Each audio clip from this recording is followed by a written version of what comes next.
They surrounded me like predators, their eyes full of disbelief, judgment, and a kind of disgust that made the air feel heavier, whispering about how someone like me could possibly afford a dress like this or a car like mine, not because I was poor, not because I had done anything wrong, but simply because I was black, because in their narrow, shallow minds, black meant undeserving, invisible, out of place, a person who could never belong in a world they had defined as theirs, a world of wealth, privilege, and entitlement they could not imagine me stepping into.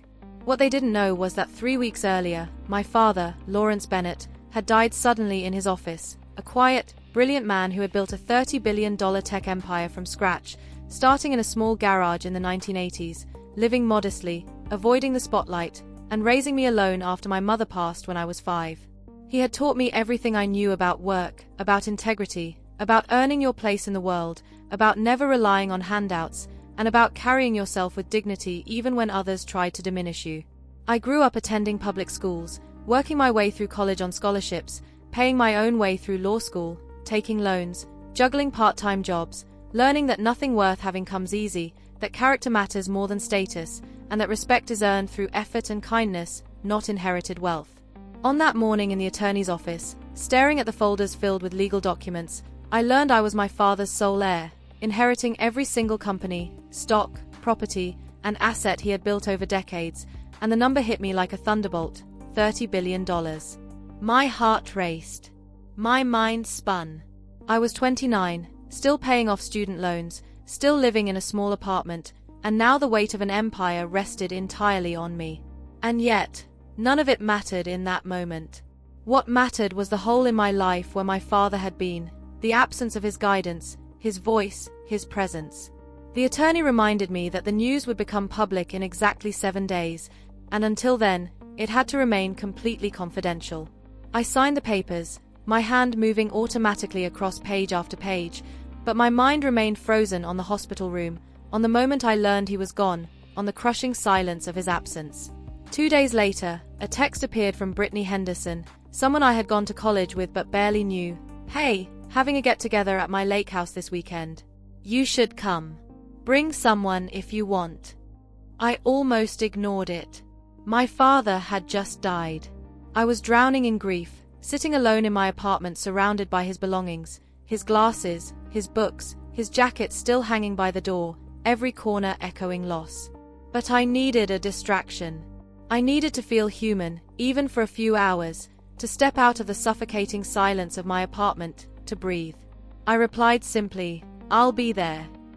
Saturday arrived, and I forced myself to shower, do my makeup, dress carefully, and put on a black designer dress my father had bought me, understated yet elegant, the diamond earrings he gave me for my 25th birthday, with his words ringing in my mind, "You deserve beautiful things.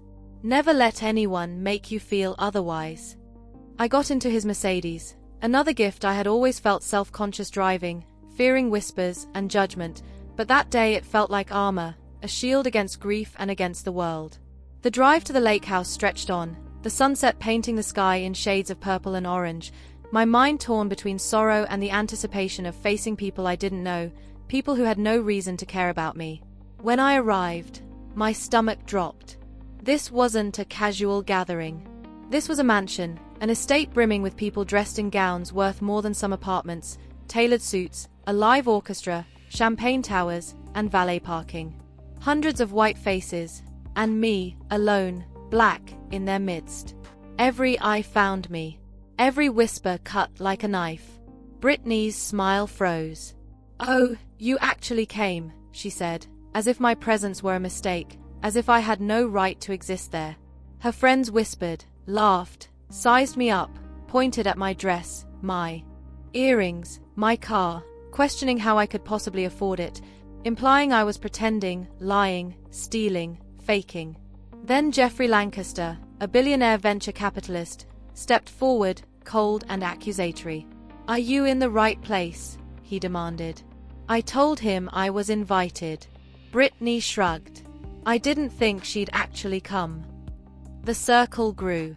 Veronica, Taylor, Harold, and others took turns implying I didn't belong, questioning my worth, my story, my ability to be there. "Poor trash in a costume," Jeffrey said, leaning in, smirking. I wanted to scream, to pull out my phone and show them the legal documents proving I owned more than all of them combined, that in 1 week, my name would be on headlines across the world. But then my father's voice came to me, calm and steady. Dignity doesn't require an audience. And I realized they didn't deserve the truth. I spoke quietly but firmly, "You're right. I don't belong here. Not because of my skin, not because of wealth, but because I belong in rooms with people who have souls, who measure worth by character, not color or bank accounts." I turned and walked through their laughter, their whispers, their smug faces, out of the mansion, my head high, my shoulders back, each step a testament to the lessons my father instilled in me. 7 days later, the news broke. Every media outlet, every social platform, every headline announced that I had inherited my father's $30 billion empire. Suddenly, Brittany, Jeffrey, Veronica, Taylor, Harold, all of them, wanted my attention, my time, my approval. Messages poured in, invitations, apologies, attempts to attach themselves to the woman they had mocked. I blocked every number, deleted every message, refused every call.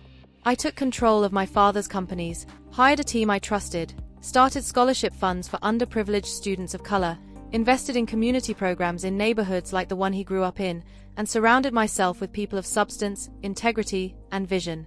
That mansion night taught me a lesson I will never forget. Your worth is not determined by those who cannot see past your skin, your wealth, or your status. They saw only what they wanted to see: blackness, assumed poverty, undeservingness, but respect and dignity are never earned from those who refuse to see humanity. I had always been worthy. I had always deserved respect. The $30 billion only revealed the hypocrisy of others. It never defined my dignity. And if you've ever been judged before people knew your story, you know the truth. Your value is inherent, your strength is yours, and your dignity can never be taken away. Not by money, not by prejudice, not by anyone who refuses to recognize your humanity.